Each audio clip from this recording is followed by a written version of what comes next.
शुरुआत में की थी, लेकिन हमारे महिला अधिवक्ता नहीं है कमेटी बताएं।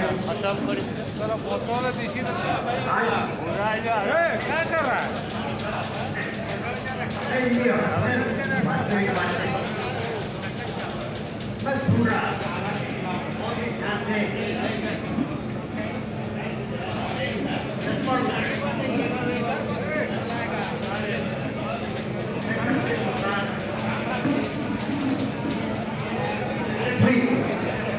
वक्तागण सबका नाम अभी हमारे हैं। इसके पहले भी मनोज जी, विदेश जी, जितेंद्र काफ़ी ओजस्वी दिए और आनंद मिश्रा का तो कहना ही नहीं है, क्योंकि उनके अंदर का वो गुबार जो था, वो गुबार अपने कमेटी के विरुद्ध में नहीं कहेंगे कि ये आनंद जी का अकेला था। गुबार तो मैं देखा हूँ, क्योंकि मेरे पास सभी लोग आए थे उस समय, शिकायत पत्र भी दिए थे और शिकायत पत्र अपने कमेटी के विरुद्ध में अपने कमेटी के सदस्य लोग देते ही नहीं थे कि इन लोगों का शिकायत बार काउंसिल तक था। ये मैं किसी का नुक्ताचीनी नहीं, ये इस कमेटी के असफलता के बारे में, क्योंकि हमारे सचिव महोदय, क्योंकि टीवी के बाद और बोलने का मौका ना पहले मिला था ना इसके बाद मिलेगा, तो टीवी में आपको बोलना इसमें कटअप नहीं है कि आप 3 मिनट बोलेंगे, सिर्फ इसी बिंदु पे बोलेंगे। हम टीवी पे क्या बोल सकते हैं, क्योंकि मैं बहुत टीवी अटेंड करता हूँ, ये कोई मेरे लिए पहला नहीं है और ना ये कोई, मैं कई टीवी हर साल अटेंड करता हूँ, तो टीवी में हमको क्या बोलना चाहिए हमको पता है। ऐसे हालत में जब भी हम देखते थे कि उन लोगों के तरफ से वो क्यों शिकायत आता, आगे कमेटी के सदस्य एक साथ क्रोध के भाव में आते थे और सभी लोग मुस्कुरा रहे हैं, अभी हमारे सामने हैं कुछ लोग और कुछ लोग नहीं है, कुछ तो जोर से हंस रहे हैं, लेकिन सभी लोग जो है वो आते थे। और ये जो ऊपर का ग्रिल और गेट का है, जिसके बारे में कहा जाता था कि 1,57,000, 1,70,000, नतीजा हुआ कि बार काउंसिल से जांच के लिए आया था, तो हमारे विद्वान अधिवक्ता श्री प्रयाग माथुर जी को उसकी जांच का भार सौंपा गया। वो कई बार प्रयास किए, प्रयास करने के बाद भी उनको सवाल जवाब कमेटी से जब नहीं प्राप्त तो वो मेरे पास आए, तो हम बोले आप तो जांच अधिकारी हैं, आप करना है तो गवर्नमेंट के जो अप्रूव वैल्यूअर है आप उनसे करवा दीजिए। वो अप्रूव वैल्यूअर वो आए, जांच किए और वो करीब 19,000 कुछ 28,000 अप्रोक्सीमेट 29,000 का वो। फिर वो रिपोर्ट अपना बार काउंसिल में हम पूछते थे यार कि आप जो है जो रिपोर्ट सबमिट किए क्या हुआ, तो बोले वहाँ से गायब हो गया। अभी कई दिन पहले बोले नहीं, फिर मिल गया वापस बार काउंसिल में वो प्रतिवेदन। तो सवाल ये नहीं है कि हम किसी के असफलता पर कोई जश्न मना रहे हैं, आखिर ये विफलता का वजह है, क्यों ऐसा होता है। जो हमारे आज हम मेरे मुकुल छोटा भाई है, ये हमको बताया कि मेरे पास ऑडिट रिपोर्ट है, लेकिन हम अभी आपको नहीं देंगे, आज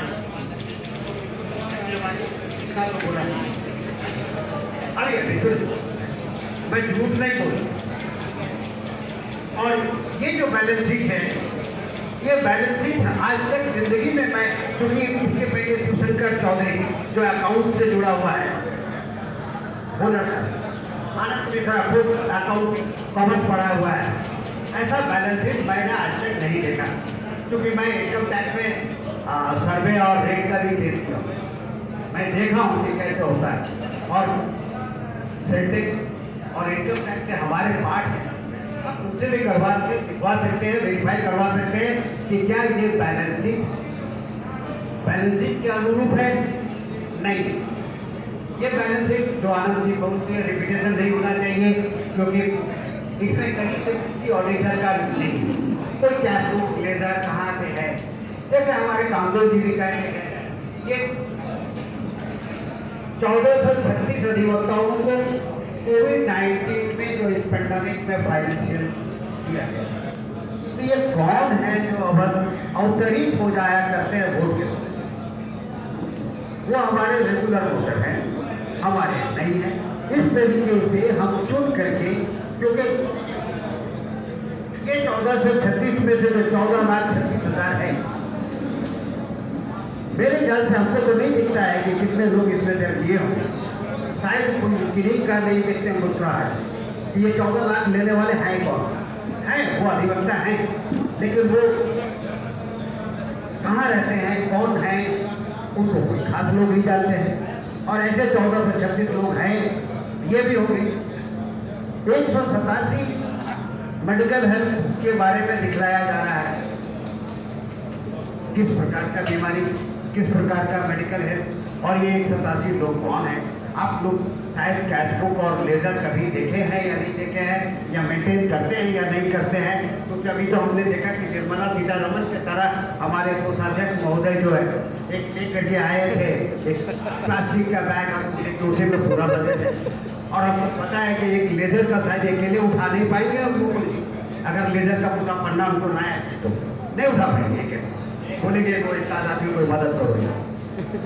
लेकिन वो ठीक हमारे फाइनेंस मंत्री की तरह आए और बात सही है, जैसे सुबोध बोले और लोग भी बोल रहे थे कि ये नहीं जेब में और सबसे नहीं है। आनंद मिश्रा आप जो है तो ये आप बोल सकते हैं, हम नहीं बोल सकते, क्योंकि मैं उस समिति का, उस कमेटी का अंग रह चुका हूं जब एक कमल फूल और एक लाल पार्टी थे, और उनके दरमियान उस समय सबसे छोटे पद में, तब हमारे अध्यक्ष जी भी ज्वाइंट सेक्रेटरी थे और मैं सबसे छोटा में था, और उस वक्त सबसे बड़ा काम दिया गया था जो आज कैरम खेल रहे हैं, ये प्राण किस्टों का ऊपर जिसका एक बोरा का सीमेंट तक का, वो जो सीमेंट का बोरा उसका हिसाब मेरे पास आज भी है और वो बैंक के अकाउंट में है। इसलिए वो मैं उस से वो संस्कार पाया।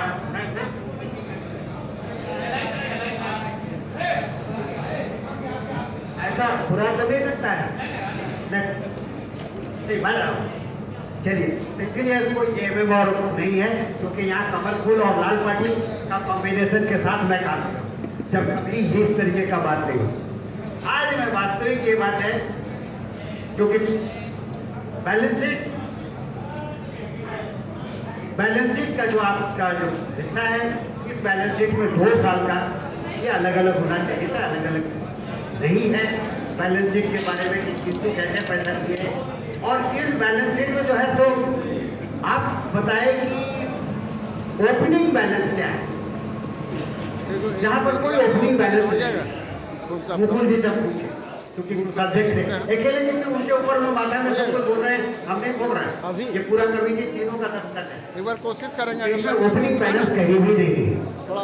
हमसे बताया गया कि नीचे जो है लास्ट वाला लाइन पढ़ लीजिए, receive from previous election committee, TVA का कमिटी नहीं, इलेक्शन कमिटी जो 15 दिन 1 महीना के लिए आते हैं, लेकिन उनके पास में क्या था उनको तो एक दे दिया जाता है, उनका वो इलेक्शन कमेटी आपको दे दिया। इलेक्शन कमेटी आप आ गए प्रभार में, इलेक्शन कमेटी आपको मिला होगा भाग, आप क्या उसके बारे में बताएंगे, आपका कितना था पैसा उस, ये 2016 से जब अगर ये 31445 अगर अकाउंट चल रहा है, इसका बैंक स्टेटमेंट कहाँ है? वो क्यों नहीं? अंसारी मंडल जी के समय में तो ऐसा लगा था देवी शरण सिन्हा जी और दोनों को कि ये लोग चंबल घाटी का कोई डाकू है, और वो बड़ा बड़ा यहाँ पर पोस्टर दिया था, बड़ा बड़ा, देखो ये लोग जो है तो कैसा लूट लिया। आज भैया हमको तो ना, आज सत्यवादी लोगों का जुग आ गया है, और गरीबत है कि मुकुल तब भी था, मुकुल आज भी है, कोषाध्यक्ष हमारा, लेकिन इसका प्रयास है, ये हमको लगता है कि मुकुल का अकेला का प्रयास है, राइटली और रॉन्गली जैसे भी है, एक बैलेंस शीट आ गया है हाथ में, क्या आप बोल सक रहे हैं, आप बोल पा रहे हैं। तो उस समय उतना बड़ा बड़ा पोस्टर लगता था, आज कहाँ गया? हमारे सचिव महासचिव महोदय ने कहा था कि ये चूंकि चुनाव का नहीं है, यहाँ पर इसके ऊपर बोलना है, और आपको अध्यक्ष महोदय प्रारंभिक प्रारूप बताएंगे, लेकिन उन्होंने उपलब्धि का और इसके साथ ही राइट को रिजर्व रखा कि कल फिर बताएंगे कि हमने क्या किया, और आज जितना बता। तो इसमें एक चीज तब नजर आया कि उन्होंने उपलब्धि को गिनाते गिनाते ये कहा कि मल्लिक साहब, मल्लिक साहब, ये मल्लिक साहब के समय में जब 200 और 400 वकील हुआ करते थे, तब से आज 4,500 के संख्या बल का अजब बारिश है और उसके हम करता धरता है। तो आज इतना बड़ा हमको सौभाग्य मिला, तो आपको साहब डेबिट एंड क्रेडिट दोनों ही लेना होगा। तो फिर इसमें जो वो रवीश कुमार का मामला है या दुलाल घोष का मामला है जिसके बारे में आप बता रहे हैं कि ये मामला जो है रवीश कुमार और ये दोनों का जो है जो लिटिगेशन चल रहा है, और आप क्या कर रहे हैं, क्यों नहीं, क्यों शॉर्ट आउट न्यूज का कर रहे हैं, क्या न्यूज का निदान हो रहा है दुनिया में, आज मीडिएशन कैंसिलिएशन तरह तरह का है, क्यों नहीं आप कर पा रहे हैं? क्योंकि ये तो देखा गया कि कुछ ना कुछ तो ईटा जुड़ा हुआ है। आप एक ईटा दिखा दीजिए कहीं जुड़े, पैसा चुन चुन कर कहाँ से खोजे हैं तो आप जाने, आपका पूरी दस्ता है और आप चुन करके पैसा और बांट कर सभी को दुख है। जितने भी अधिवक्ता है आधा से ज्यादा लोग बता रहे हैं मनोज क्या अपना प्रॉब्लम लेकर के बोल दिया, सस्पेंड कर दिया। हद तो तब है जब भी अपना एग्जीक्यूटिव कमेटी का लोग को बोला, सस्पेंड कर दिया, दिल्ली में से उल्टा नहीं लटका दिया और सस्पेंड कर दिया। और खास बात है कि सस्पेंड करने वाला तो खुद सस्पेंड जब किया गया था तो बात कम से कम हो जाता है, उनको पता है कि इसका नतीजा और हश्र क्या होना है। अभी क्या हो रहा था साहब, हमने उस समय इसका विरोध किया था क्योंकि आज हमने ओपन कि वो प्रयाग मातों का वो अप्रूव वैल्यूअर से ये सब कुछ, आज क्या था, कमरा बंद था। हमारा यही कहना है कि सीढ़ी वीढ़ी में कहाँ लोग बैठे हुए हैं, हमारे पास जगह इतना ही है। आज आपका फिजिकल कोर्ट 1/3 हो गया, खुल गया ना 1/3, 1 2 3 गेट है, 1/3 गेट भी एक तो खुल जाता है, उधर भी पुलिस सिपाही बैठा रहता, नहीं खुलवाए। आज यहाँ से जाना होगा सीजीएम के यहाँ तो आधा किलोमीटर चलना पड़ेगा। अगर 11 नंबर में जाना होगा तो जाइए, वहाँ से फिर सिपाही जी का इधर बंद कर देगा, फिर उधर बंद कर देगा, वकील के साथ नहीं जाने देगा, एक बार जाइएगा फिर वकील को लेने के लिए आइएगा। क्यों साहब?